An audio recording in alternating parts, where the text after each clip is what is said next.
Lock open అయిపోయింది. Correct key దొరకాలి మనకి లాక్ ఓపెన్ అవ్వాలంటే. హల్లెలూయా.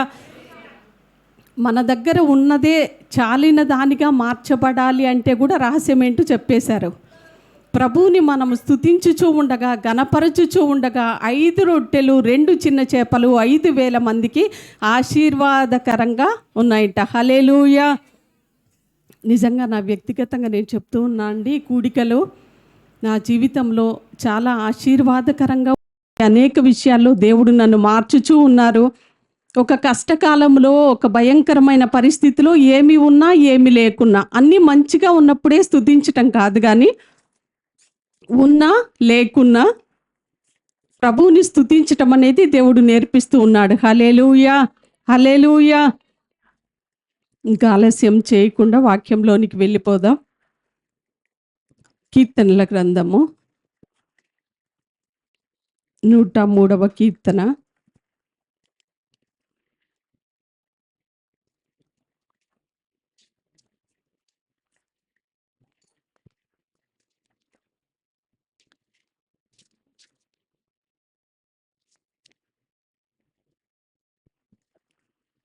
ప్రతి ఒక్కరూ బైబిల్స్ తీయాలని ఆశపడుతూ ఉన్నా.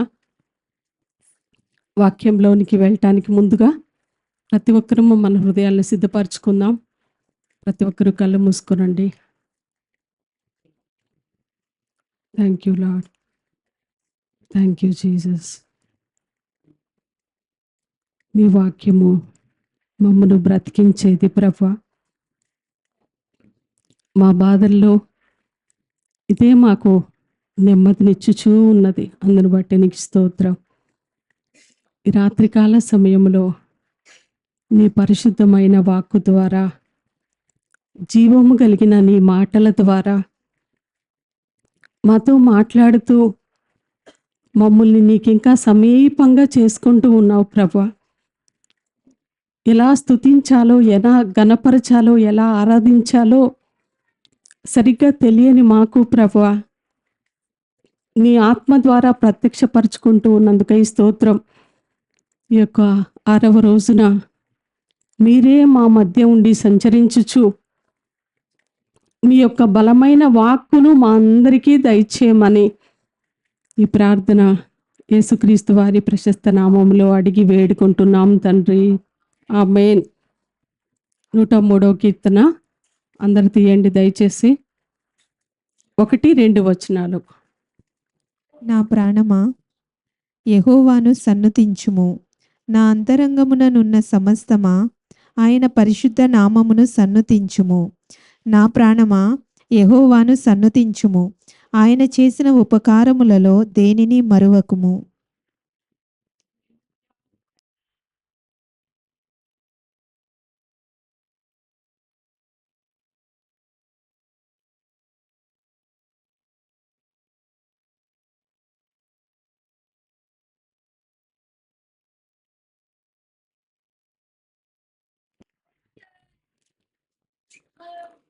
నూట 103 కీర్తనలో దావీదు వ్రాసిన కీర్తనలో మొదటి వచనము, నా ప్రాణమా యెహోవాను సన్నుతించుము, సమస్తమైన పరిశుద్ధ నామమును సన్నుతించుము. నా ప్రాణమా యెహోవాను సన్నుతించుము, ఆయన చేసిన ఉపకారములలో దేనిని మరువకుము. ఆఖరిగా నాతో ఒక మాట చెప్తారా? ఆయన చేసిన ఉపకారములలో దేనిని మరువకుము. హల్లెలూయా. మన జీవితాల్లో కొన్ని మర్చిపోకూడదంట. దావీదు అంటూ ఉన్నాడు, తన ప్రాణముతో తను చెప్పుకుంటూ ఉన్నాడు, నా ప్రాణమా యెహోవాను సన్నుతించుము, నా అంతరంగములోనున్న సమస్తమైన పరిశుద్ధ నామమును సన్నుతించుము. నా ప్రాణమా యెహోవాను సన్నుతించుము, ఆయన చేసిన ఉపకారములలో దేనిని కూడా నీవు మరువొద్దు. దావీదు ఎవరితో చెప్తూ ఉన్నాడండి ఆ మాట? తన ప్రాణముతో తానే చెప్పుకుంటూ ఉన్నాడు, నా ప్రాణమా నీవు చేయవలసినది ఒకటి ఉంది, నేను చేసిన ఉపకారములలో దేనిని కూడా నీవు మరువొద్దు. బైబిల్ గ్రంథం అంతటిలో ప్రభువుని ఎంతగానో గణపరిచిన వ్యక్తుల్లో మొట్టమొదటి వ్యక్తి దావీదు అని అనుకోవచ్చండి. హల్లెలూయా. హల్లెలూయా. మన ప్రాణముతో మనము చెప్పుకోవలసినవి కొన్ని ఉంటాయి, మన ప్రాణముతో చెప్పుకోకూడనివి కూడా ఉన్నాయి. అవునా కాదా? దైవజనులు మొన్న చెప్పారు కదా, ప్రాణముతో చెప్పుకోకూడనిది ఒకటి ఉంది.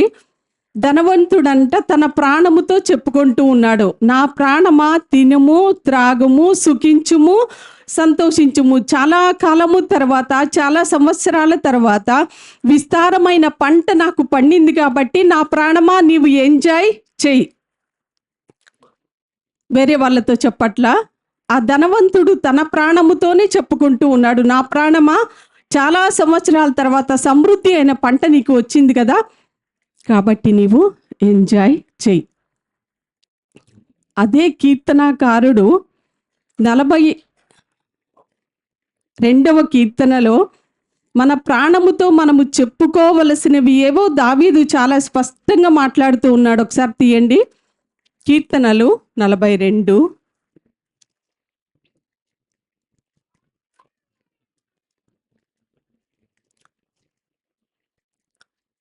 1వ వచనం చదువుతారా?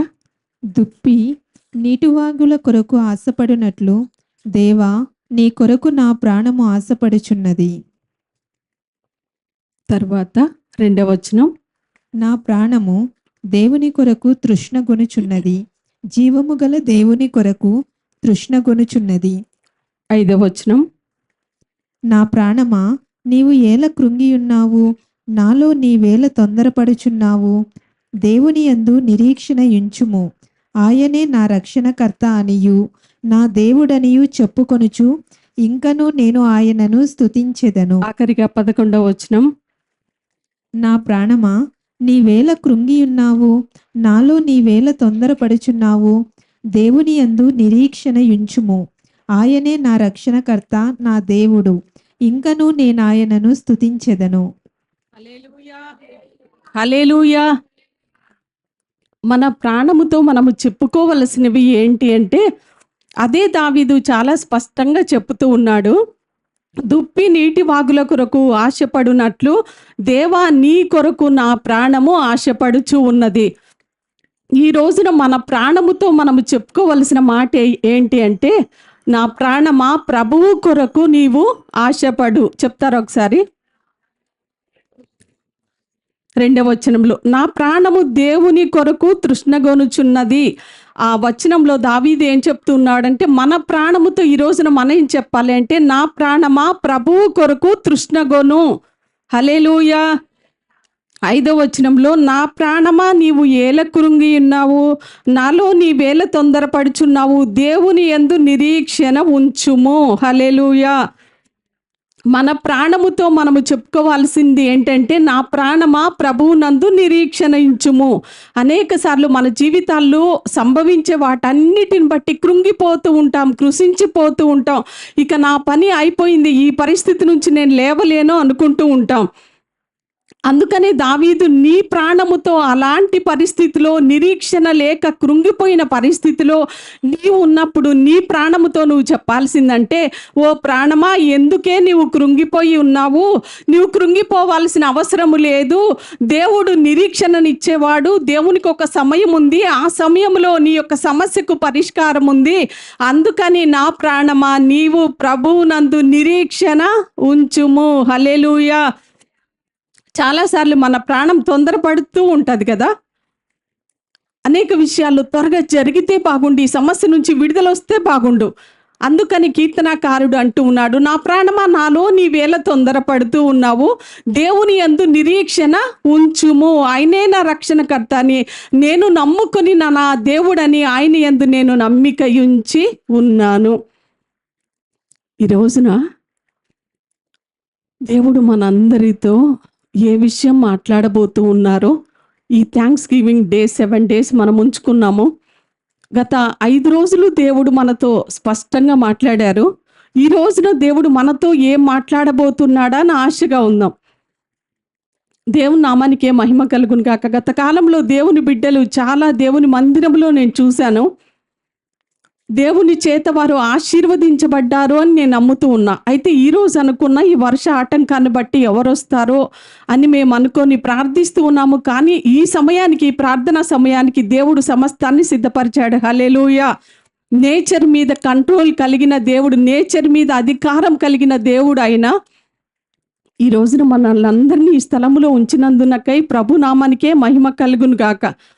రోమీలకు రాసిన పత్రికలో తీయొద్దండి, రోమీలకు రాసిన పత్రికలో పౌలు ఒక మాట అంటాడు, ఆసక్తి విషయములో మాంద్యులు కాక ఆత్మయందు తీవ్రత గలవారై ప్రభువును సేవించుడి.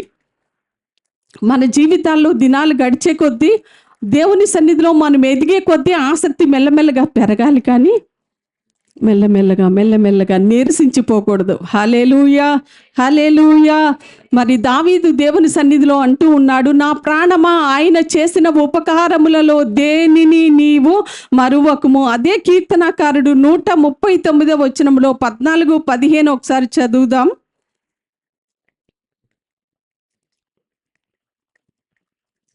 నీవు నన్ను కలుగజేసిన విధము చూడగా భయమును ఆశ్చర్యమును నాకు పుట్టుచున్నవి. అందును బట్టి నేను నీకు కృతజ్ఞతాస్తుతులు చెల్లించుచున్నాను. నీ కార్యములు ఆశ్చర్యకరములు, ఆ సంగతి నాకు బాగుగా తెలిసి ఉన్నది. నేను రహస్యమందు పుట్టిన నాడు, భూమి యొక్క అగాధ స్థలములలో విచిత్రముగా నిర్మింపబడిన నాడు, నాకు కలిగిన ఎముకలను నీకు మరుగై ఉండలేదు. చాలండి, ఒకసారి చూస్తారా అందరూ? 13వ వచనంలో, నా అంతరింద్రియములను నీవే కలుగజేసితివి, నా తల్లి గర్భమందు నన్ను నిర్మించిన వాడవు నీవే. హల్లెలూయా. దైవజనులు నిన్న మొన్న చెప్తూ ఉన్నారు, మన ఇన్నర్ పార్ట్స్ అన్ని కూడా ఎవరు చేశారంట? ఆయనే చేశాడు. అందుకని ఆ ఇన్నర్ పార్ట్స్తో కూడా డేవిడ్ అంటూ ఉన్నాడు, దావీద్ అంటూ ఉన్నాడు, నా అంతరంగమునున్న సమస్తమా, లోపల ఉన్న అవయవములన్నిటిలారా మీరు కూడా ప్రభువుని స్తుతించాలి, గణపరచాలి. ఈయన దావీదు దేవుణ్ణి స్తుతించే విషయంలో మొట్టమొదటి వ్యక్తిని చెప్పుకోవచ్చు. నీవు నన్ను కలుగజేసిన విధము చూడగా భయమును ఆశ్చర్యమును నాకు పుట్టుచున్నవి. ఈ సమయంలో మనందరికీ ఒక ప్రశ్న, దేవుడు మనల్ని కలుగజేసిన విధానమును బట్టి ఎప్పుడైనా మనలో ఒక భయం అనేది కలిగిందా లేదా? అసలు ఆ కలగటానికి ఆలోచనే రాలేదండి. ఏదో పుట్టాను, నా తల్లి గర్భంలో వచ్చాను, పెరుగుతూ ఉన్నా, నేను పెరిగాను, ఆ కాలంతో పాటు నేను కూడా పెరిగాను, భయము ఇలాంటిదేం కలగలేదు అనుకుంటాం మనం చాలాసార్లు. చెప్తూ ఉన్నా, మన ఈ చెవులను తెచ్చి ఇక్కడ 2 చెవులు పెట్టేస్తే ఎలా ఉండేది? ఈ ముక్కు తీసుకెళ్ళి వెనకాల తల్లో పెడితే ఎలా ఉండేది? కళ్ళను తీసుకెళ్ళి వెనకాల పెడితే ఎలా ఉండేది? ఈ దేవుని సృష్టిని బట్టి దేవుడు ఇంత అందంగా తయారు అందుకనే దావీదు అంటూ ఉన్నాడు, నీవు నన్ను కలుగు చేసిన విధము చూడగా నాకు భయమును ఆశ్చర్యమును పుట్టుచూ ఉన్నవి. దేవుడు మనల్ని చేసిన విధానాన్ని బట్టి భయపడుతూ ఉన్నాడు దావీదు. అమ్మో, ఎలా చేసావయ్యా నువ్వు? నేను ఒక మనిషిని చూసినప్పుడు నాకు ఆశ్చర్యంగా ఉంది, భయమేస్తుంది. ఎలా చేసావయ్యా? నేను భయపడుతూ వణికిపోతూ ఉన్నాను, ఈ భయంలోనే ఉండిపోయాను అంటలేదు. కానీ దావీదు ఒక మంచి మాట అంటూ ఉన్నాడు, అందును బట్టి నేను నీకు కృతజ్ఞతాస్తుతులు చెల్లించుచున్నాను, నీ కార్యములు ఆశ్చర్యకరములు. హల్లెలూయా. ప్రభువా, నీవు నన్ను కలుగు చేసిన విధము చూడగా నాకు భయం వేస్తుంది, నాకు ఆశ్చర్యం కలుగుతుంది. ఒక చిన్న సంచిలో ఒక బేబీ తయారవ్వటం, వచ్చిన తర్వాత బయటకు వచ్చి మెల్లమెల్లగా పెరగటం, అన్ని అవయవాలు రావటం, ఇదంతా మనకు చూస్తూ ఉంటే ఒకటి గుర్తుకు రావాలి, దేవుడు గుర్తుకు రావాలి. హల్లెలూయా. దావీదు అదే గుర్తు చేసుకుంటూ ఉన్నాడండి చాలాసార్లు, నా ప్రాణమా, నా అంతరంగంలో ఉన్న సమస్తమా ఆయన పరిశుద్ధ నామమును సన్నుతించు అని మనం అనుకుంటూ ఉంటాం. కానీ ఎప్పుడైనా ప్రభా, నీవు నన్ను కలుగు చేసిన విధము చూడగా నాకు భయము ఆశ్చర్యం కలుగుతూ ఉందయ్యా, అందును బట్టి నీకు స్తోత్రం వేస్తాయా అని మనస్ఫూర్తిగా మనం ఎప్పుడైనా చెప్పామండి? దావీదు ప్రభువుని స్తుతించి గణపరచి కీర్తించే విషయంలో మొట్టమొదటి వాడని చెప్పుకోవచ్చండి. ఈ కీర్తనలు అన్నీ మనము చదివితే ప్రభువుని ఎలా స్తుతించాలో గణపరచాలో మనకు అర్థమవుతుంది. దేవుడు గత వారమంతయు మనల్ని జ్ఞాపకం చేసుకొని చేసిన ప్రతి మేలును బట్టి ప్రభువును స్తుతించండి అంటే ప్రభువుని ఎలా స్తుతించాలో అర్థం కాక కొంచెంసేపు స్తోత్రమయ్యా, నువ్వు చేసిన మేలుకై వందనాలయ్యా, వారిని దీవించయ్యా, వీరిని దీవించయ్యా, ఇంకొకరిని దీవించయ్యా, వెంటనే మనం ప్రార్థనలోకి వెళ్ళిపోతూ ఉంటాం. ప్రభువుని స్తుతించే విషయంలో నేను ఇంకా మెరుగుపరచబడాలనుకుంటున్నాను, ఆయన ఎలా స్తుతించాలో నేను ఇంకా నేర్చుకోవాలనుకుంటున్నాను అంటే ఖచ్చితంగా మీరు కీర్తనలు చదవండి. ప్రభుని స్తుతించే విషయంలో మొట్టమొదటిగా మీరే ఉంటారు. హల్లెలూయా, హల్లెలూయా. దేవుని కొరకు ఆశ కలిగిన వాడు దావీదు. నా ప్రాణము దేవుని కొరకు తృష్ణగనుచున్నది, జీవము గల దేవుని కొరకు నా ప్రాణం ఎంతగానో తృష్ణగొనుచు ఉన్నది అంటూ ఉన్నాడు ఆయన. ఒక పాట కూడా మనం పాడుకుంటాం కదా. తుప్పి నీటి వాగుల కొరకు ఆశపడునట్లుగా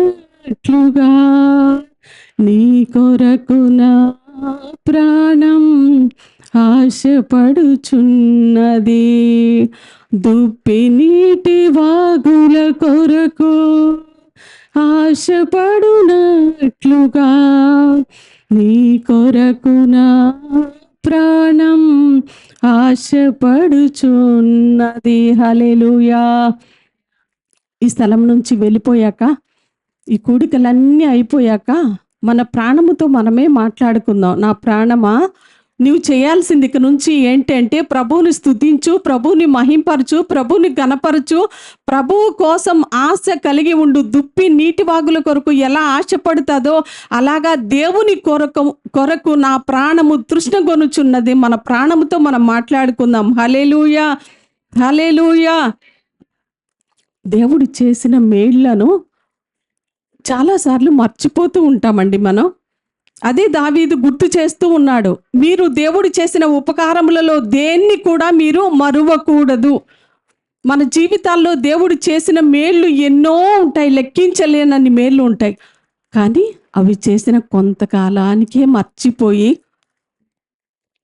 ఏదైనా కష్టం రాగానే, ఏదైనా శ్రమ రాగానే దేవుడు ఏం చేశాడు అని చెప్పి అంటూ ఉంటాం. ఒక చిన్న ఎగ్జాంపుల్ నేను చెప్తాను. సంఖ్యాకాండం ఒకసారి తీయండి, 22వ అధ్యాయము.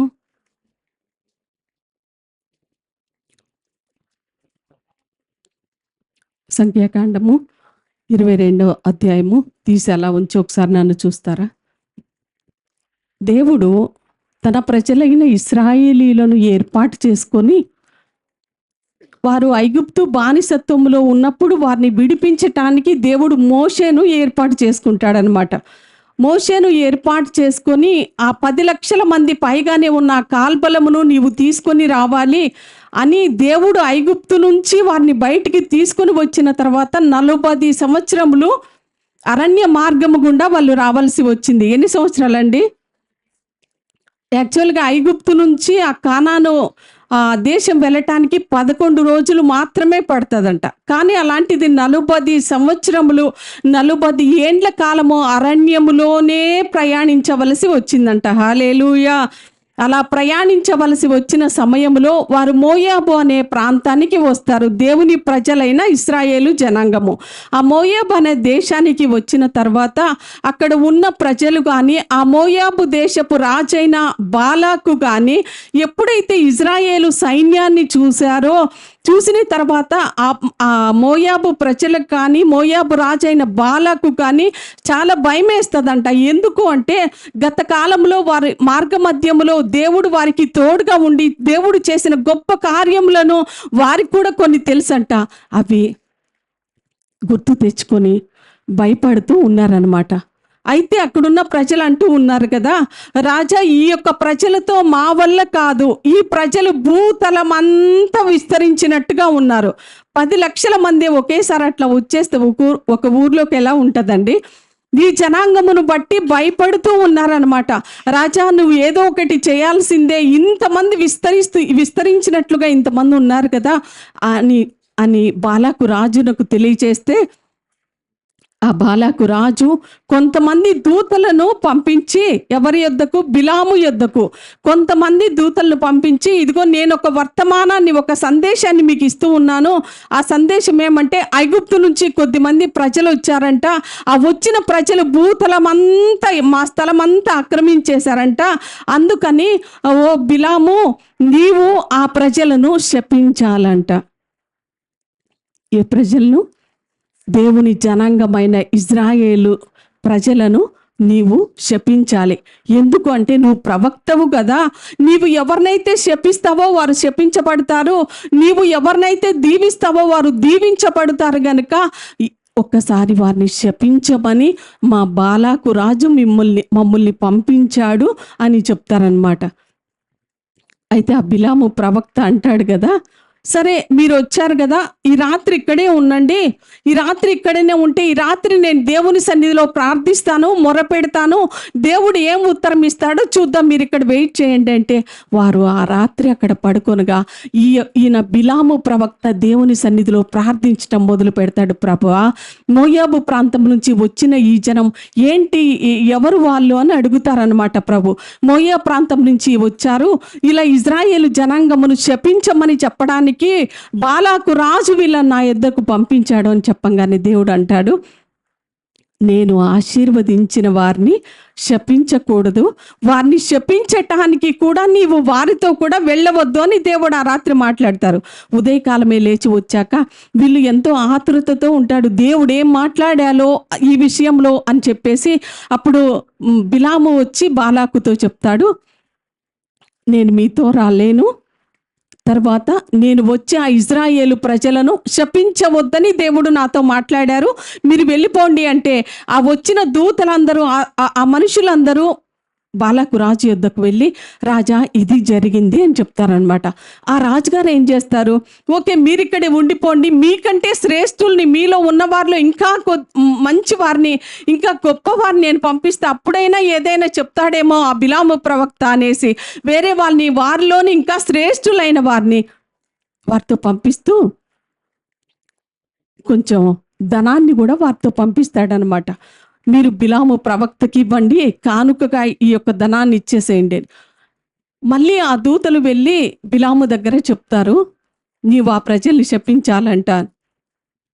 బిలాము చెప్పాల్సింది, దేవుడు ఆల్రెడీ దేవుని సన్నిధిలో నేను ప్రార్థన చేశాను, దేవుని సన్నిధి నుంచి నాకు ఆల్రెడీ సమాధానం వచ్చేసింది, ఇక నేను మళ్ళీ ప్రార్థన చేయలేను అని చెప్పాల్సింది పోయి, సరే మీరు వచ్చారు కదా, మీరు కూడా ఈ రాత్రి ఇక్కడే ఉండండి, చూద్దాం ఈ రాత్రి దేవుని సన్నిధిలో నేను మనవి చేస్తా, నేను ప్రార్థన చేస్తా, దేవుడు ఏమైనా సెలవిస్తే నేను మీకు చెప్తా, ఇక్కడ ఉండండి అని వారిని వేచించి ఆ రాత్రి దేవుని సన్నిధిలో ప్రార్థిస్తూ ఉన్నాడు. దేవుడు ఏమంటున్నారో ఆశ్చర్యకరమైన మాట, సరే ఎల్లు నువ్వు వాళ్ళతో, కానీ నేను చెప్పింది మాత్రం నువ్వు చెయ్యొద్దు అని చెప్తారనమాట.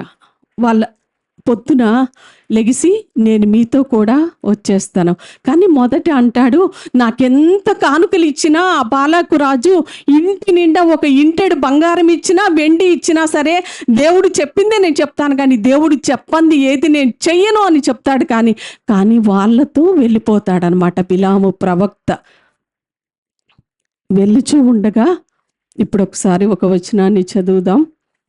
22వ వచనం చదువుతారా? అందరూ తీయండి.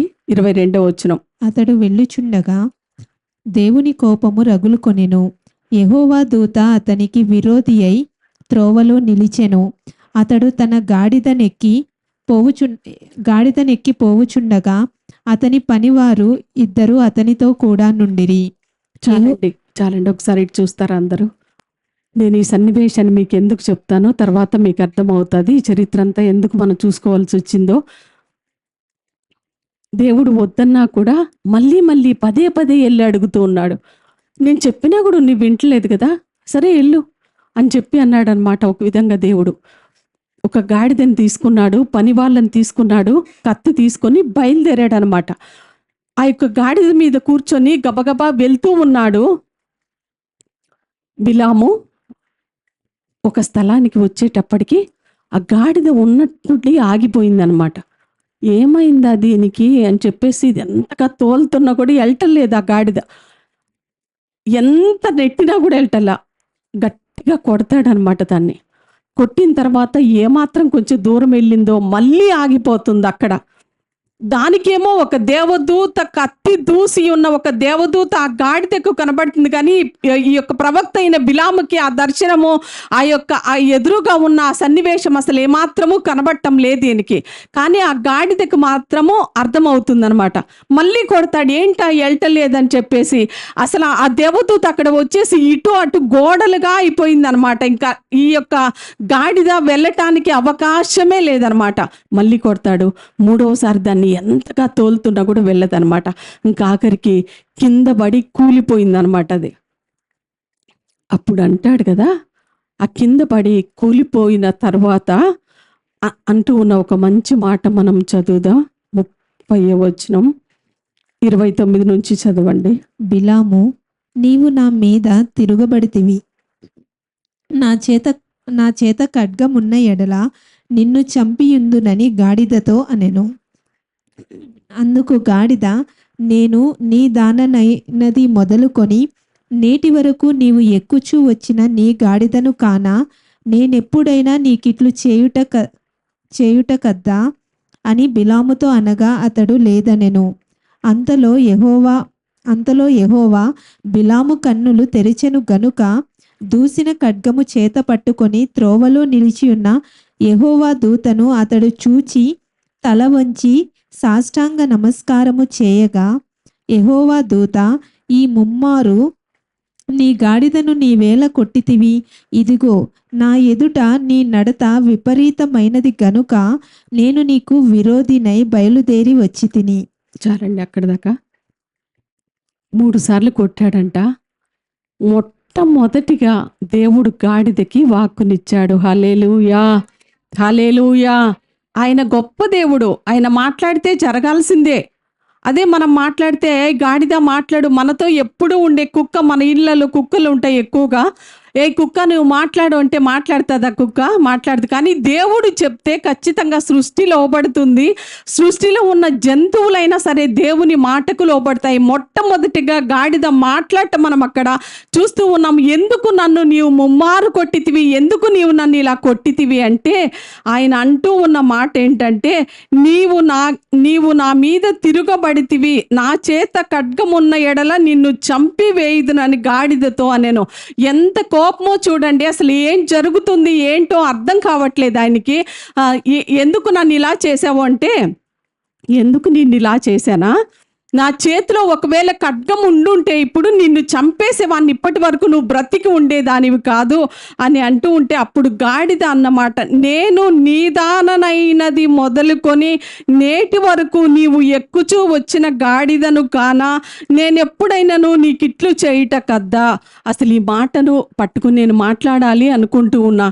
దేవుడు చేసిన ఉపకారములలో దేనిని కూడా మరువకూడదు అన్నదానికి ఈ గాడిద అంటూ ఉంది కదా, ఎందుకు నన్ను ఇలా కొట్టావు, ఇన్నిసార్లు కొడుతూ ఉన్నావు ఏంటి అంటే, ఆ గాడిద మాట్లాడిన మాట, నీదాననైనది మొదలుకొని, అయితే నువ్వు ఎప్పుడైతే నీ దగ్గరికి నన్ను తెచ్చుకున్నావో, ఎందుకు ఈ గాడిద ఇలా మాట్లాడుతూ ఉంది, దీని వెనకాల ఉన్న అర్థం ఏంటని మనం ఆలోచిస్తే, ఆ గాడిద అవును నీదాననైనది మొదలుకొని ఎప్పుడైనా నేను ఇలాగ తిరుగుబాటు చేశానా, నీ మాట వినకుండా ఎప్పుడైనా నేను ఉన్నానా, అన్నిసార్లు నేను నీ మాట విన్నాను కదా, ఇప్పుడు ఎందుకు నేను ఇలా ఉన్నానో తెలుసా అంటూ ఆ గాడిద ఏం జ్ఞాపకం చేసుకుంటూ ఉందంటే, నా యజమానుడవు నువ్వు, నేను ఒకప్పుడు బజార్లలో తిరుగుతూ ఉండేదాన్ని, ఒకప్పుడు ఎండ అంటే ఎండ, వాన అంటే వాన, ఎలాగుండాలో తెలియక తిరుగుతూ ఉన్నదాన్ని. కానీ నీవు ఒక రోజున నా యొద్దకు వచ్చావు, నా యొద్దకు వచ్చి నన్ను తీసుకొని సంతలో ఉన్నదాన్ని నన్ను కొనుక్కున్నావు, నీ డబ్బుతో నన్ను కొనుక్కొని నీ యొక్క నివాసానికి నన్ను తెచ్చుకొని నాకు చక్కగా భోజనం పెడుతూ ఉన్నావు. దానిని మాత్రం నేను మర్చిపోలేను, ఎప్పుడైతే నీదాననయ్యానో. హల్లెలూయా. చాలాసార్లు దేవుడు చేసిన మేళ్ళను మనం మర్చిపోతూ ఉంటామండి. ఈ రోజున ఈ గాడిద మనకొకటి నేర్పిస్తూ ఉంది. ఏదో గొప్ప వ్యక్తులు చెప్తే మనం నేర్చుకోవచ్చు, కానీ కానీ దేవుడు ఒక జంతువును లేపి దాని ద్వారా మనకు ఒక పాఠాన్ని నేర్పిస్తూ ఉన్నాడనమాట. అది కొడుతూ ఉంది, నా చేతిలో కత్తి లేదంటే నేను చంపేసి ఉండేవాడిని ఇప్పటికే. అంటే నీ దాననైనది మొదలుకొని ఎప్పుడైతే నీ దానిగా నేను మార్చబడ్డానో, ఎప్పుడైనా ఇలా నేను చేశానా? ఆ గాడిదలో ఏం కనపడుతూ ఉందండి మీకు? కృతజ్ఞత కనపడట్లేదా? ఆ యజమానుడు చేసిన మేళ్లను ఆ యొక్క గాడిద గుర్తు చేసుకోవటం లేదా? ఎప్పుడైతే నీ దాన్నయ్యానో అన్ని విషయాలలో నీవు నన్ను చేర్చుకున్నావు, ఆదరించావు, నాకు ఒక షెల్టర్ ఇచ్చావు, దాన్ని నేను మర్చిపోలేను. అందుకే ప్రతిసారి నేను నీ మాట విన్నాను. ఈ రోజున దేవుడు మనతో మాట్లాడుతూ ఉన్నాడండి. మనము దేవుని ప్రజలము అయిన తర్వాత, దేవుని స్వాస్థ్యం అయిన తర్వాత, దేవుని ప్రజలుగా మనము పిలువబడిన తరువాత, అంతకు మునుపటి మన స్థితి ఏంటో చెప్పమంటారా? దానికి మునుపటి స్థితి పాపములో ఉన్నవారము, అపరాధములలో ఉన్నవారము, ఎక్కడో పడి తిరుగుచూ ఉన్నవారము. కానీ మన దేవుడు ఏం చేశాడో తెలుసా? వెతుకుతూ వచ్చి మనల్ని కనుగొని మనల్ని ఎలా కొన్నాడో చెప్పమంటారా? ఆ యజమానుడైతే, ఆ గాడిద యజమాని అయితే డబ్బు పెట్టి ఆ గాడిదను కొన్నాడు. కానీ ఈ రోజున మన యజమానుడైన మన దేవుడు తన అమూల్యమైన రక్తము ద్వారా, తన విలువైన రక్తము ద్వారా మనల్ని కొని, మనము చేసిన పాపం అంతటిని శుద్ధి చేసి ఆయన ఇంటిలో మనల్ని చేర్చాడు. హల్లెలూయా! ఏదండి ఆయన ఇల్లు? దేవుని మందిరములో దేవుని బిడ్డలతో మనల్ని చేర్చాడు. ఈ ఇంటితో మాత్రమే ఇది ఎండ్ అవ్వదు, కానీ ఈ ఇంటి నుంచి పరలోకం అనే ఇంటికి మనల్ని సిద్ధపరుస్తూ ఉన్నాడు. హల్లెలూయా! మార్కెట్కి వెళ్ళినప్పుడు కూరగాయలు తీసుకురావటానికి వెళ్తాం మనం. మనందరికీ బాగా తెలుసు, పురుషులకు కూడా బాగా తెలుసు. మార్కెట్కి వెళ్ళి మనం కూరగాయలు తెచ్చుకోవటం. మార్కెట్కి వెళ్ళి మనం కూరగాయలు తెచ్చేటప్పుడు పుచ్చిపోయిన ఉంటే ఏం చేస్తామండి? కుళ్ళిపోయిన ఉంటే పాపం మీకు లాస్ అయ్యిద్ది, అవన్నీ వేయండి అని వేసుకుంటామా? పుచ్చిపోయినవి, కుళ్ళిపోయినవి ఏం చేస్తాం? ఆ పిచ్చివన్నీ, కుళ్ళిపోయినవన్నీ తీసి పక్కన పెట్టేసి మంచివన్నీ మనం ఏరుకొని వస్తాం కదండి. అవునా కాదా? కానీ దేవుడు ఏం చేశాడో తెలుసా? దేవుని ప్రేమ ఎంత గొప్పదో తెలుసా? లోకంలో దేనికి పనికిరాని వారమైన మనల్ని, దేనికి ఎంపిక లేని మనల్ని ఆయన వచ్చి తన అమూల్యమైన రక్తము ద్వారా కొన్నాడంట. మన పాపములకు రావలసిన ఆ మరణాన్ని ఆయన తీసుకొని దేవుడు మనకు జీవం ఇచ్చాడంట. మనలో ఉన్న పాపాన్ని ఆయన తుడిచివేసి ఆయన పరిశుద్ధులుగా చేశాడంట. మన పాపములకు రావలసిన ఆ శాపాన్ని ఆయన తీసుకొని మనకేమిచ్చాడండి? అయితే నేను ఒక ప్రశ్న అడుగుతూ ఉన్నా. దేవుని వారమైన తరువాత ఆ గాడిద అంది కదా, నీ దాననైన తర్వాత నేను ఎప్పుడైనా నీకు ఇలా తిరుగుబాటు చేశానా? ఎప్పుడూ నేను చెయ్యలేదు కదా అని అన్నట్టుగా ఈరోజు మనందరికీ ఒక ప్రశ్న. దేవుని బిడ్డలమైన తర్వాత, దేవుని ప్రజలమైన తర్వాత ఎప్పుడైనా మనము తిరుగుబాటు చేస్తూ ఉన్నామా? తిరుగుబాటు చేస్తూ ఉన్నామా లేదా? నేను అనుకుంటాను, మనం ప్రభువు నమ్మి ఎన్నో సంవత్సరాలు అయినప్పటికీ కూడా ఈ రోజుకి ఏదో ఒక విషయంలో దేవుణ్ణి మనం ఇబ్బంది పెడుతూనే ఉన్నాము అనిపిస్తుంది. తిరుగుబాటు చేస్తూనే ఉన్నాము అనిపిస్తుంది.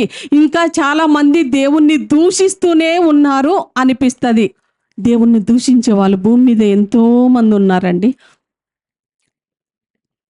యేసుక్రీస్తు ప్రభువారు సిలువకు వేయబడినప్పుడు ఒక దొంగ అంటూ ఉన్నాడు కదా, నీవు దేవుని కుమారుడవైతే నిన్ను నీవు రక్షించుకోయా, తర్వాత మమ్మల్ని కూడా రక్షించు. ఎలా దూషిస్తున్నారు చూసారండి. ఆఫ్టర్ ఆల్ దొంగ తన బ్రతుకాలం అంతా ఈ దొంగతనాలు చేసి, తప్పు చేసి, తను చేసిన తప్పుకి ఆ శిక్ష భరిస్తూ అంటూ ఉన్నాడు, ఒక పాపి అంటూ ఉన్నాడు, నీ దేవుని కుమారుడవైతే నిన్ను నీవు రక్షించుకొని మమ్మల్ని కూడా రక్షించు. మనం అనుకుంటాం, నేను ఆ స్థితిలో ఉంటే నేను అలా అనేవాన్ని కాదండి, నేను ఆ స్థితిలో ఉంటే అలా అనేదాన్ని కాదండి అంటాము.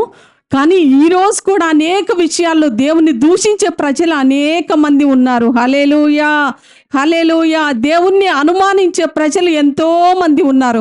3.5 సంవత్సరాలు దేవునితో కలిసి తోమా తిరిగి ఆ కార్యములన్నీ చూసి కూడా తోమా అంటూ ఉన్నాడు ఒక రోజున, శిష్యులు యేసయ్య మాకు కనపడ్డారు అని చెప్తే, అవునా, నేను నమ్మను కనపడ్డారంటే, ఆయన గాయాల్లో నేను చేయి పెట్టి చూస్తే కానీ నేను నమ్మను.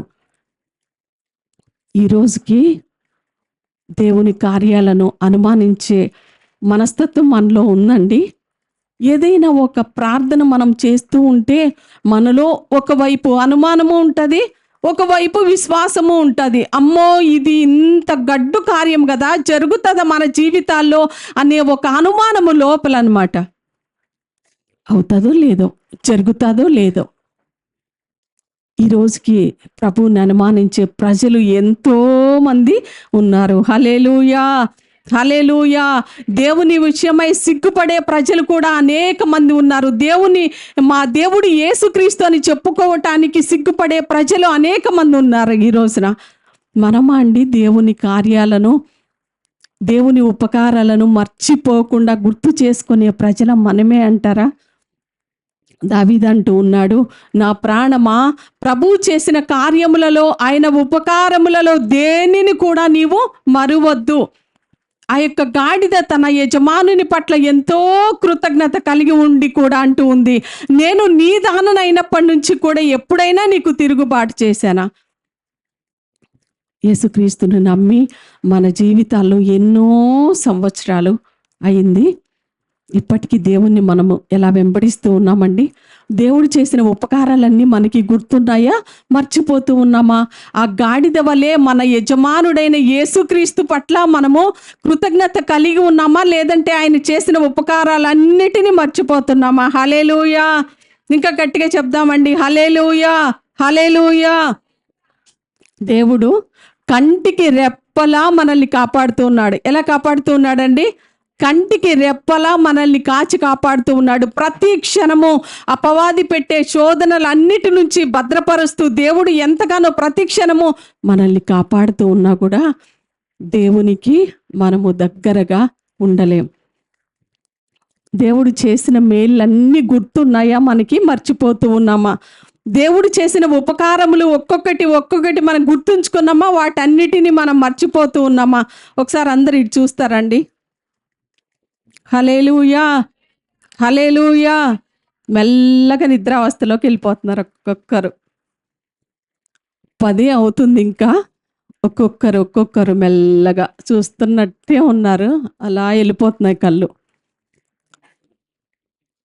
తొందరగా ముగించుకుందాం. ఒక యజమానుని దగ్గర నుంచి ఒక పనివాడు పారిపోతూ ఉన్నాడు ప్రాణభయంతో. అక్కడ ఏం జరిగిందో తెలియదు, కానీ ప్రాణభయముతో తన తల దాచుకోవటానికి పరిగెడుతూ ఉన్నాడు. ఆ పనివాని వెనకాల సైన్యం వస్తూ ఉందంట అతన్ని చంపడానికి. ఆ పనివాడిని చంపేసేయండి, ఇంకా వాడు నాకు కనబడకూడదని యజమానుడు ఆజ్ఞ ఇచ్చి పంపిస్తే ఆ పనివాడు పరిగెడుతూ ఉన్నాడు. కాసేపటికి దారి మార్చేసాడనమాట. అంటే దారి మారిస్తే ఒకవేళ నేను ఆ సైన్యాధిపతుల నుంచి తప్పించుకుంటానేమో అనేసి ఆ దారి మార్చాడు. కానీ వెంటనే అతనికి ఒక గుహ కనపడిందంట. ఆ గుహలోనికి వెళ్ళిపోయాడు అతను. ఎందుకు? ప్రాణము నుంచి, ఆ ప్రాణహాని నుంచి తప్పించుకోవటానికి అతను ఆ గుహలోనికి వెళ్ళాడంట. అయితే ఆ గుహలోనికి వెళ్ళాక చక్కగా గాండ్రిస్తూ మూలుగుతూ ఉన్న ఒక సింహం కనబడిందంట అతనికి, ఆ పనివాడికి. అక్కడికి వెళ్ళిన తర్వాత అనుకుంటూ ఉన్నాడు, అయ్యో, నా యొక్క రాజు చేతిలో నుంచి ప్రాణాన్ని ఈ రోజు నేను రక్షించుకుంటాను అనుకొని ఆ భయముతో నేను ఇక్కడికి వస్తే తీరా ఇక్కడ చూస్తే ఈ సింహం ఉంది అని తన మనసులో అనుకుంటూ ఉన్నాడు. నేను బయటికి వెళ్తే ఆ సైన్యాధిపతుల చేతిలో నేను చిక్కిపోతాను, ఎలాగైనా నన్ను బాగా చిత్తకొట్టి వాళ్ళు చంపేస్తారు. అలాగని ఈ యొక్క గుహలో తలదాచుకుందామా అంటే ఈ గుహలో సింహం ఉంది. అక్కడికి వెళ్ళినా మరణం తప్పదు, ఇక్కడ ఉన్నా నాకు మరణము తప్పదు. హల్లెలూయా, హల్లెలూయా. అనేసి అక్కడే ఉండిపోయాడనమాట. అక్కడే ఉండిపోయిన తర్వాత చాలాసేపటికి ఆయనకు ఒక ఆశ్చర్యం కలిగింది. ఇదేంటి సింహం ఇక్కడ ఉంది కదా, నన్ను చూస్తున్నా కూడా ఆ సింహం ఏంటి అలా మౌనంగా ఉండిపోయిందేంటి అని చెప్పేసి చాలా ఆలోచిస్తూ ఉన్నాడు ఆయన. మెల్లగా మూలుగుతూ ఉందనమాట. నక్క కదా ఎలా మూలుగుతూ ఉంటుందో ఆ యొక్క సింహం అలా మూలుగుతూ ఉందంట. ఏంటా ఇది మూలుగుతుంది అని ఆ యొక్క సింహాన్ని చూసినప్పుడంట తన కాలు ఇలా ఎత్తి చూపిస్తుందంట ఆయనకి. ఎత్తి చూపిస్తూ మెల్లగా ఇలా పిలుస్తున్నట్టుగా సైగ చేస్తూ ఉందంట ఆ సింహం. ఇదేంటి ఈ యొక్క సింహం ఏదో చూపిస్తుంది, నాకేదో చెప్పబోతుంది, నన్ను దగ్గరికి రమ్మంటుంది, ఇంకా అయిపోయింది నా పని అనుకొని మెల్లగా ధైర్యం చేసి, సింహం దగ్గరికి మనం వెళ్ళగలమా అండి? మెల్లగా ధైర్యం చేసి దాని దగ్గరికి వెళ్తాడనమాట.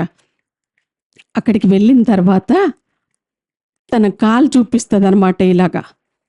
అందులో చూడంగానే ఒక బలమైన ముళ్ళు గుచ్చుకొని ఉంటుంది ఆ సింహము కాల్లో. అది చూపిస్తా మూలుగుతా ఉందన్నమాట ఈ యొక్క సింహము.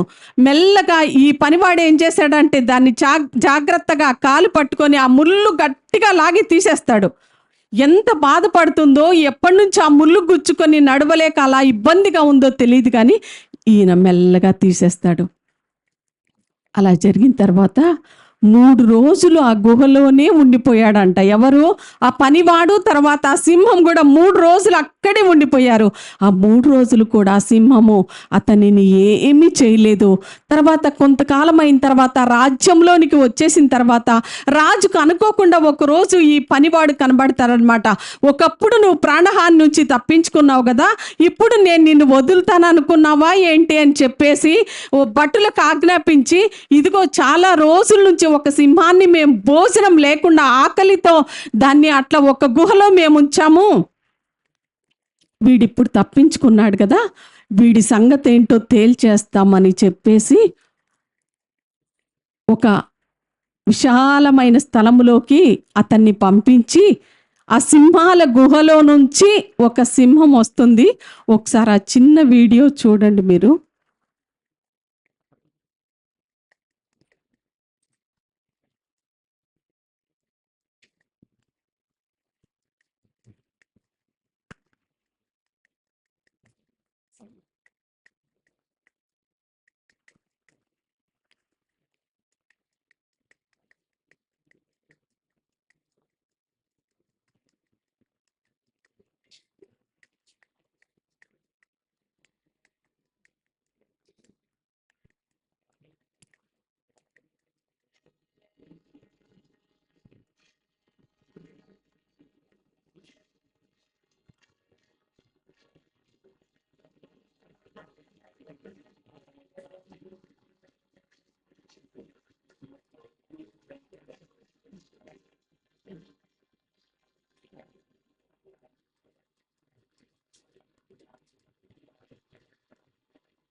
సింహాన్ని మనం సహజంగా వైల్డ్ యానిమల్ అంటాము, క్రూరమైన. ఆ క్రూరమైన జంతువు తన సహజ స్వభావాన్ని కూడా మర్చిపోయిందంట. హల్లెలూయా. తన నేచర్ ఏంటంటే మనుషులు కనపడితే పీక్కొని తింటమే. అందులో ఆకలితో కొంతకాలం ఉంచి ఆ మనిషిని వదిలారంట. కానీ తనకు అర్థమైంది ఎదుటగా ఉన్న ఆ మనిషి ఎవరో. ఒకప్పుడు తన కాల్లో గుచ్చుకున్న ఆ చిన్న ముళ్ళును తీసిన కృతజ్ఞత జంతువుల్లోనే ఉంటే, దేవుడు మనతో మాట్లాడుతూ ఉన్నారు ఈ రోజున. మనుషులుగా దేవుడు మనకు మాటనిచ్చి, క్రియలిచ్చి, అన్నీ ఇచ్చి, జ్ఞానం ఇచ్చి, దేవుడు చేసిన ఉపకారములు మనకి గుర్తు ఉన్నాయా, మర్చిపోతూ ఉంటున్నామా? ఎప్పటికప్పుడు మనకి క్రొత్తగానే ఉంటుంది. దేవుడు చేసిన మేళ్ళు ఎన్నో గొప్పవైతే, దేవుడు చేసిన ఉపకారములు ఎన్నో గొప్పవైతే, అసలు సింహం అలా చేస్తుందా అండి? మనుషుల్ని అలా వదులుతుందా సింహము? కానీ దేవుని ఆజ్ఞ ఉంటే దానియేలు సింహపు బోన్లోనికి వెళ్ళినప్పుడు సింహాలు ఏం చేశాయండి? దానియేలుతో కలిసి ఇక్కడైనా ఒక సింహం ఉంది, కానీ దానియేలు సింహ బోనులో వేసినప్పుడు ఎన్నో సింహాలు ఉన్నాయి. కానీ ఆ దానియేలు ఎదుట అవి కూడా నాకు తెలిసి మోకరించి దానియేలు ప్రార్థించినంతసేపు కూడా అవి కూడా ప్రార్థిస్తూ ఉన్నాయేమో. ఒక ఫ్రెండ్ లాగా ఆయన చూసారండి. ఒక ఫ్రెండ్ లాగా గట్టిగా ఇలా చేయేసి పట్టుకుంది. అది ఎంత ప్రేమ అండి, ఎంత ఆప్యాయత, ఎంత కృతజ్ఞత. తను చేసిన ఒక చిన్న ఉపకారాన్ని మర్చిపోలేని స్థితిలో ఆ సింహం ఉంది కదా. దేవుడు ఈ రోజున మనల్ని కూడా అడుగుతూ ఉన్నాడు, నీ తల్లిదండ్రుల పట్ల నీవు కృతజ్ఞత కలిగి ఉన్నావా? దేవుడు నీకు ఇచ్చిన తల్లిదండ్రుల పట్ల నీకు కృతజ్ఞత ఉందా? చిన్నప్పుడు చిన్న పిల్లలుగా ఉన్నప్పుడు తల్లిదండ్రులు చెప్పే అన్ని విషయాలు చక్కగా వింటారు. కానీ కాస్త పెరిగే కొద్దీ, శక్తి పెరిగే కొద్దీ, కాస్త జ్ఞానం వచ్చే కొద్దీ పిల్లలు మెల్లమెల్లగా తల్లిదండ్రుల మాట వినటం మానేస్తారు. వాళ్ళని ఎదిరించటం, తిరుగుబాటు చేయటం. దేని విషయంలో కూడా పిల్లలు మాట వినరండి, తల్లిదండ్రుల మాట. మొదటగా నేను అడుగుతూ ఉన్నా, పరలోకపు తండ్రికి మనము తిరుగుబాటు చేయకుండా, దేవుని మాటను ధిక్కరించకుండా, పరలోకపు తండ్రి చేసిన ఉపకారములలో మనకన్నీ గుర్తున్నాయా? దేవుడు చేసిన ఉపకారములు, దేవుడు మనకిచ్చిన తల్లిదండ్రులు మనకి ఎంత మేలు చేసిన వారో, ఎంత ఉపకారము చేసిన వారో. పగలనక రాత్రనక తండ్రి ప్రయాసపడితే, కష్టపడి తల్లి కని మోసి పెంచి పిల్లల్ని కంటే, ఒక వయసు వచ్చాక నీకేం తెలుసు, నీకేం జ్ఞానం లేదుగా, నా స్టడీస్ వేరు, నీ స్టడీస్, నీకేం చదువు లేదుగా అని ఎంత లోకుగా చూస్తారు అన్నమాట. ఒకప్పుడు తల్లిదండ్రులు చేసిన ఉపకారములన్నీ కూడా మర్చిపోతూ ఉంటారు. మనం అలాంటి వారంగా ఉన్నామా అండి? దేవుడు మనకిచ్చిన సేవకుల పట్ల మన హృదయం ఎలా ఉందండి? అన్ని విషయాలలో సేవకులకు మనము సహకారంగా ఉంటూ ఉన్నామా? దేవుని పని విషయంలో సేవకులు, దేవుడు మనకిచ్చిన సేవకుల విషయంలో మనం ఎలాంటి బాధ్యతలు మనం కలిగి ఉన్నాం? ఏదైనా ఒక చిన్న బలహీనత రాగానే పాస్టర్ గారికి ఫోన్ వచ్చేస్తుంది. ఒక చిన్న అనారోగ్యం వచ్చి హాస్పిటల్లో జాయిన్ అవ్వగానే ఫోన్ వచ్చేస్తుంది. ఏదైనా ఒక చిన్న అవసరత రాగానే వెంటనే ఫోన్ వస్తుంది, వెంటనే ప్రార్థన చేయాలి. అది పగలైనా రాత్రైనా ఏ సమయమైనా, కష్టమైనా నష్టమైనా, సేవకులకి బాగున్నా బాగోలేకపోయినా, వారెన్ని కష్టాల్లో ఉన్నా, ఎంత నిరీక్షణ లేని పరిస్థితుల్లో, ఇబ్బందుల్లో ఉన్నా, ఎలాంటి పరిస్థితుల్లోనైనా దైవజనులు మాత్రం ప్రార్థన చేయాలి. కానీ చాలాసార్లు అది కూడా మన జీవితాల్లో మనం మర్చిపోతూ ఉన్నామండి. జస్ట్ ఒక్క మాట చెప్పి నేను ముగించేస్తాను. దేవుని ఉపకారములను మర్చిపోయి, చాలా జాగ్రత్తగా వినండి ఆఖరి మాట. దేవుని ఉపకారములను మర్చిపోయి, దేవుడు చేసిన ఆశ్చర్య కార్యములను మర్చిపోయి, దైవజనులకు సహితము ధిక్కరించిన ఒక జనాంగం ఉంది బైబిల్లో. అంతవరకు బాగుంది. దేవుడు చేసిన మేళ్లను, దేవుడు చేసిన ఆశ్చర్య కార్యాలను మర్చిపోయి దైవ సేవకులకు సహితము తిరుగుబాటు చేసిన ఒక జనాంగం ఉంది. అక్కడి వరకు బాగానే ఉంది. కానీ ఆ జనాంగము ఇంకా ఒక మెట్టు ఎక్కువగానే ఉన్నట్టుగా అనిపిస్తూ, దేవుని విషయంలో కూడా వాళ్ళు ధిక్కరించారంట. దేవుని మాటని విషయంలో కూడా తిరుగుబాటు చేశారంట. ఎవరు మీకు తెలుసా? హల్లెలూయా, హల్లెలూయా. కీర్తనలు 78 11వ వచనం చదువుతారా? ఆయన క్రియలను, ఆయన వారికి చూపిన తన ఆశ్చర్య క్రియలను వారు మరిచిపోయిరి. 17 అయినను వారు ఆయనకు విరోధముగా ఇంకనూ పాపము చేయుచూనే వచ్చిరి. అడవిలో మహోన్నతుని మీద తిరగబడిరి. 19వ వచనం ఆఖరిగా. ఈ అరణ్యములో దేవుడు భోజనము సిద్ధపరచగలడా అనుచు వారు దేవునికి విరోధముగా మాటలాడిరి. అందరూ ఒకసారి ఇటు చూస్తారండి. ఎంత భయంకరమైన జనాంగం కదా దేవుని ప్రజలైన ఇశ్రాయేలీయులు. 11వ వచనంలో ఆయన క్రియలను, ఆయన వారికి చూపిన ఆశ్చర్య క్రియలను వారు మరచిపోయిరి. ఒకసారి చెప్తారా? మరచిపోయిరి. అందరూ మరచిపోయిరి. ఎందుకు చెప్పిస్తూ ఉన్నానంటే, దేవుని బిడ్డలంగా మనం కూడా చాలాసార్లు దేవుని క్రియలను, దేవుని కార్యాలను మర్చిపోతూ ఉంటాము. దేవుడు వారి విషయంలో ఎంతగానో వేదన చెందుతూ ఉన్నాడు. ఐగుప్తు దేశంలోని సోయని క్షేత్రమందు వారి పితరులు చూచుచుండగా ఆయన ఆశ్చర్య కార్యములను చేసెను. హల్లెలూయా. అయినను వారు ఆయనకు విరోధముగా ఇంకను పాపము చేయుచూనే వచ్చిరి. అడవిలో మహోన్నతుని మీద తిరుగబడిరి. అమ్మో, ఎంత భయంకరమైన మాట అండి ఇది. 40 సంవత్సరములు అరణ్యములో దేవుని ప్రజలు 10 లక్షల మంది పైగానే పోషించబడటం అంటే అసలు ఎంత ఆశ్చర్యం అండి అది. అరణ్యంలో ఏముంటుందండి చెప్పండి? మనకన్నీ సమృద్ధిగా ఉంటాయా? ఎక్కడ పడితే అక్కడ వాటర్ దొరికిద్దా? ఎక్కడ పడితే అక్కడ ఆహారం ఉంటుందా? అరణ్యంలో అసలు ఏమీ దొరకదు. మనం ఏమైతే తీసుకొని వెళ్తామో అది తినటం, బ్రతకటం, ఇంకా అట్లా చనిపోవటమే. కానీ 40 సంవత్సరంలో అరణ్యములో దేవుడు 10 లక్షల మంది పైగానే ఎంత అద్భుత రీతిగా పోషించాడో వాళ్ళని. పగలు మేఘస్తంభంగా, రాత్రి అగ్ని స్తంభంగా ఉన్నారంట వాళ్ళకి. అలాగే ఆకలేసినప్పుడు ఆకాశము నుండి దేవుడు, అసలు ఒక ఆశ్చర్యకరమైన మాట ఉంటుంది ఆ కీర్తనలో, దేవదూతలు తినే ఆహారాన్ని దేవుడు వాళ్ళకి ఇచ్చారంట. హల్లెలూయా. ఎవరి ఆహారం ఇచ్చారండి దేవుడు వాళ్ళకి? దేవదూతలు తినే ఆ యొక్క మన్నా అనే ఆహారాన్ని ప్రతి ఉదయమున దేవుడు వారికి అనుగ్రహించాడంట. ఫ్రెష్, ఎప్పుడుదప్పుడు, సద్య అనేది లేదు. దేవుడు ఎంత అద్భుత రీతిగా పోషించాడో ఒకసారి చెప్తున్నాను వినండి. రికిని వదిలేద్దాం.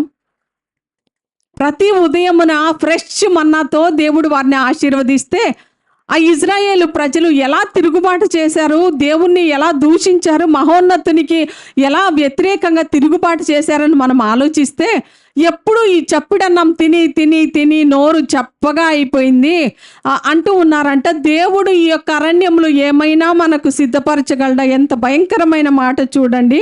ఈ అరణ్యములో దేవుడు భోజనము సిద్ధపరచగలడా ఎనుచు వారు దేవునికి విరోధముగా మాటలాడిరి. వారు అంటూ ఉన్నారంట, అదేంటి అంత ఆశ్చర్యంగా మాట్లాడుతూ ఉన్నారు, దేవుడు ఎంత అద్భుతంగా వారిని నడిపిస్తూ వస్తున్నాడు, ఏ పూటకి ఏది కావాలంటే అవసరాలు అన్నీ తీర్చుచూ ఉన్నా కూడా ఈ అరణ్యములో దేవుడు మనకు ఆహారము సిద్ధపరచగలడా? దాహమేస్తే సేవకుని మీద సనుగుతూ ఉన్నారనమాట. ఆకలేసినప్పుడు అంతా సనుగుతూ ఉన్నారు. సరే ఆకలేసిందని కడుపు నిండా భోజనం ఇస్తే ఎప్పుడు ఇదే భోజనమేనా, మాకు మాంసం కావాలి అని సనుగుతూ ఉన్నారంట. సరే అని దేవుడు పూరేళ్లను, అసలు ఆ పూరేళ్ళు కూడా ఎలా వచ్చాయంటే ఇసుక రేణువులు మనం ఎలా లెక్కించలేమో, ధూళి కూడా మనం ఎలా లెక్కించలేకుండా ఉంటుందో ఆ ధూళి వలె ఇసుక రేణువుల వలె వచ్చేసాయంట వాళ్ళ ఇంటి ముందుకి. ఏంటది? పూరేళ్ళు. ఎంత భయంకరం అండి.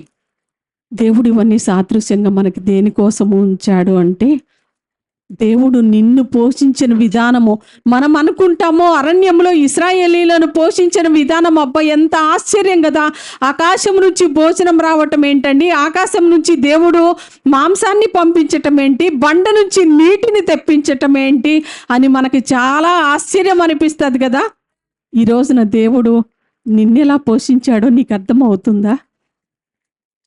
దేవుడు నిన్ను పోషించట్లేదు అలాగా. నువ్వు ఈ రోజున అరణ్యంలో ఉండలేకపోవచ్చు, కానీ దేవుడు తల్లి గర్భములో నుంచి వచ్చినది మొదలుకొని దేవుడు నిన్ను ఎలా పోషిస్తూ వచ్చారండి.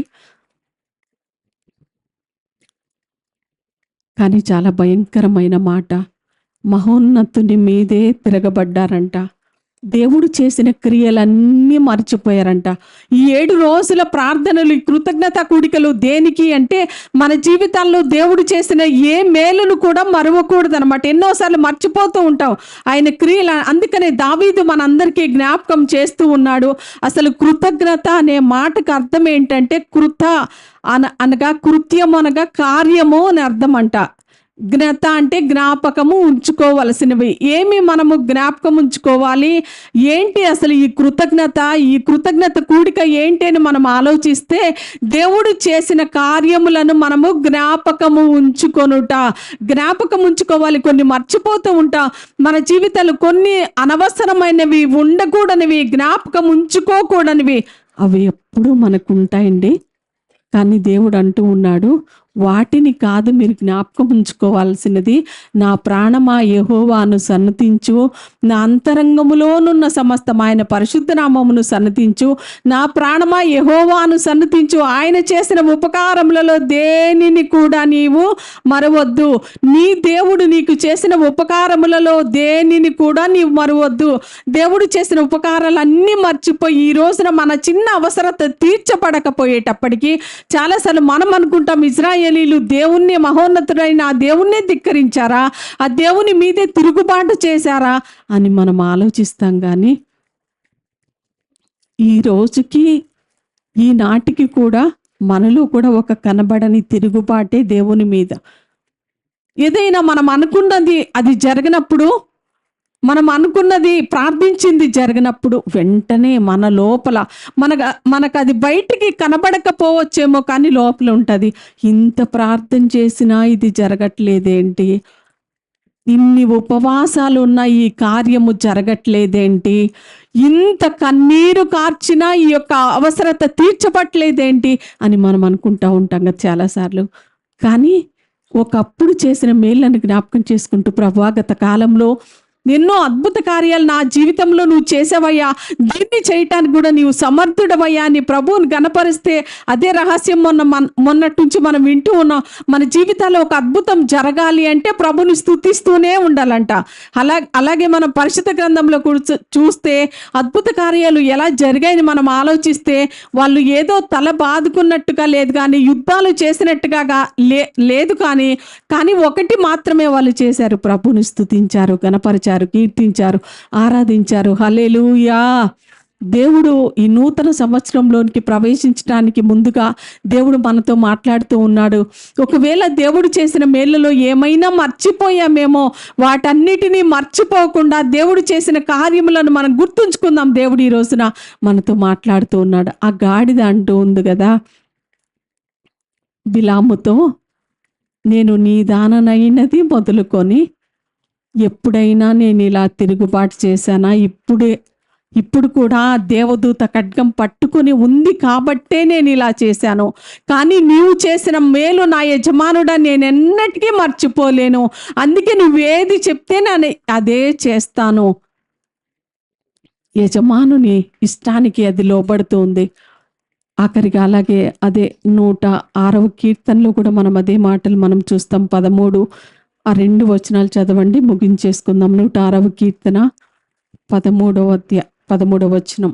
అయినను వారు ఆయన కార్యములను వెంటనే మరిచిపోయిరి, ఆయన ఆలోచన కొరకు కనిపెట్టుకొనకపోయిరి.